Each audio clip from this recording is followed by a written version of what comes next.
오늘 본문에 보니까 이렇게 말씀을 시작합니다. 믿음으로 더 나은 제사를 하나님께 드림으로 의로운 자라 하시는 증거를 얻었으니, 히브리서 기자가 믿음의 사람에 대한 어떤 특징에 대해서 말씀을 하고 있습니다.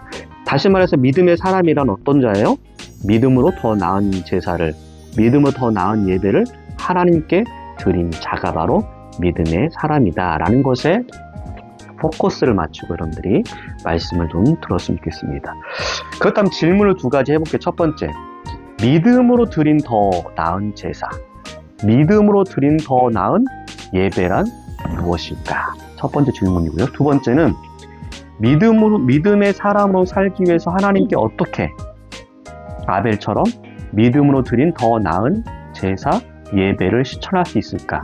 이게 두 가지가 중요한 질문입니다. 창세기 4장에 보면 히브리서에 언급하고 있는 배경의 말씀이 나오거든요. 잠깐 배경 설명하면, 아담과 하와가 낳은 아들의 이름이 누구예요? 바로 가인과 아벨입니다. 가인의 직업은 어떤 직업이냐면 농사하는 자다라고 성경은 언급하고 있습니다. 아벨은 양치는 자였습니다. 또 성경은 언급하고 있기는 가인 또한 땅의 소산으로, 자기가 농사꾼이니까 농사했던 그 땅의 작물을 가지고 하나님께 드렸습니다. 우리로 말한다면 제사를 드렸다든지 아니면 예배를 드린 거예요. 아벨 또한 양 중에 가장 첫 새끼와 기름을 통해서 하나님께 드렸습니다. 근데 이제 창세기 4장 4절 5절에 보니까 여호와께서 아벨과 그의 제물은 받으셨어요. 근데 성경은 또 언급하고 있죠. 모세를 통해서 5절에 가인과 그의 제물은 받지 아니했습니다. 하나님께서는 왜 아벨과 그의 제물은 받으시고 가인과 그의 제물은 받지 아니하셨을까라는 이제 물음이 나오는 거죠. 성경은 늘 우리가 읽으면서 늘 우리는 어떤 마음을 가져야 된다고요? 왜? 이걸 늘 물어야 돼요.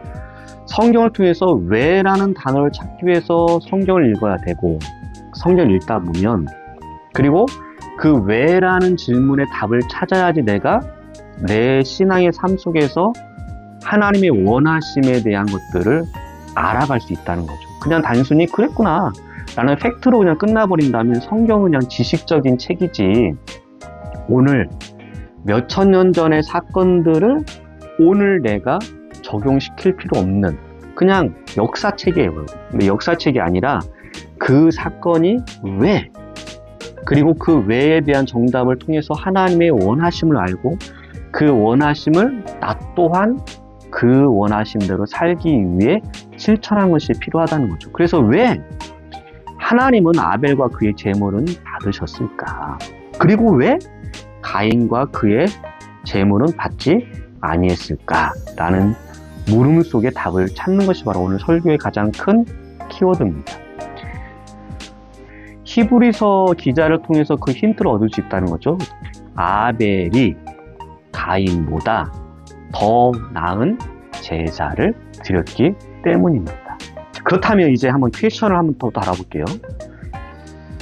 왜 가인과 그의 제물은 받지 않았을까? 아벨과 그의 제물은 받으셨을까? 세 가지 한번 질문을 해볼게요. 첫 번째는 제물의 종류가 문제였을까?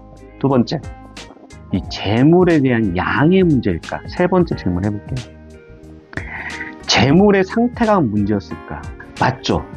온전한 걸 드려야 되죠. 그리고 많은 걸 드려야죠. 또한 좋은 것을 드려야 되죠. 제물의 종류나 제물의 양이나 제물의 상태를 언급할 수도 있어요. 그러나 히브리 기서자는 말하기를 뭐라고요?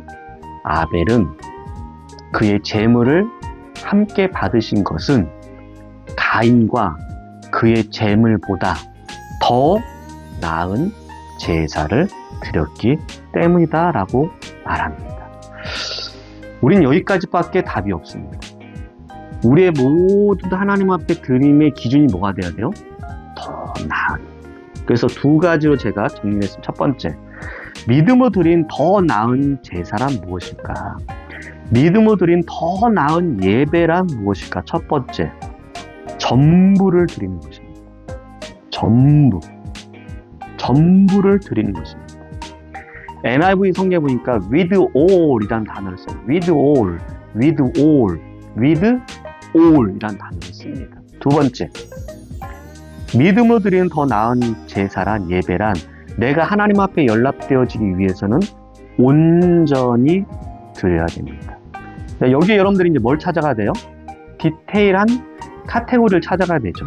그럼 전부를 드리는 것이 어떤 것일까?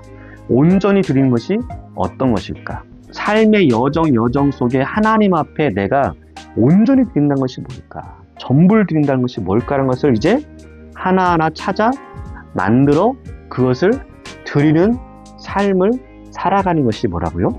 신앙이에요. 신앙은 어떤 한순간 어느 한때로 딱 마침표를 찍는 게 아니에요. 예수님 이 땅에 오셔서 완전한 하나님 나라를 만들 때까지 우리는 뭐라고요? 신앙을 해야 돼요. 그분을 바라봐서 하나님이 받으시는 그 더 나은 믿음의 삶을 향해서 계속 살아가는 것. 내 힘으로는 안 되니까 어떻게? 나를 도우시고 나와 함께 하시고 나와 동행하시고 나를 이끄시는 성령 하나님 앞에 늘 그 도우심을 바라면서 늘 살아가는 것이 뭐라고요? 신앙이에요. 여러분들이 그 삶을 살아가셔서 아벨처럼 하나님 앞에 받으시는 삶이 매 순간마다 이루어지기를 바랍니다. 제가 쇼츠를 보다가 쇼츠 중에 그 배우 진태현 씨 알죠? 어떤 신앙인이 고백하는 어떤 그런 이제 쇼츠를 하나 본 적이 있습니다. 사람들이 세상 속에서 많은 크리스찬들이 살아가는데 정체성을 이제 설명을 하는데 어떻게 설명하냐면 많은 사람들은 직장에서 그리스도로 살기 위해서 애쓴다.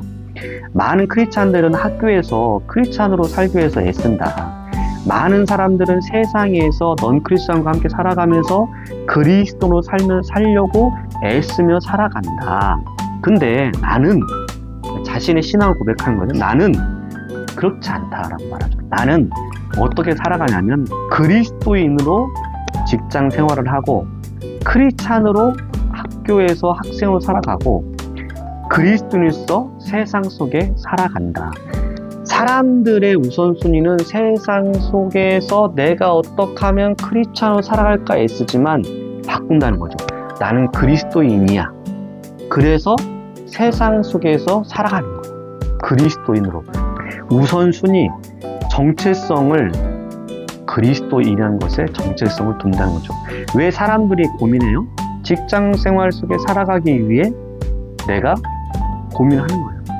학교 생활을 내가 하기 위해서 고민하는 거예요. 뭘로써?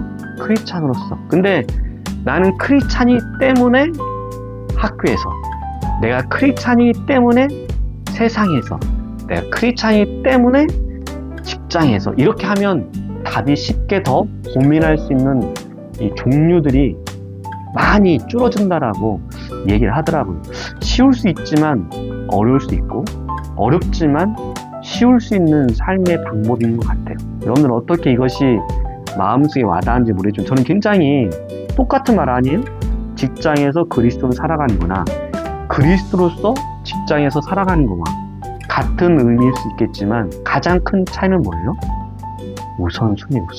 나의 정체성이 그리스도인으로서 정체성을 가지고 살아가느냐, 어느 회사의 어느 직장인으로서 살아가느냐.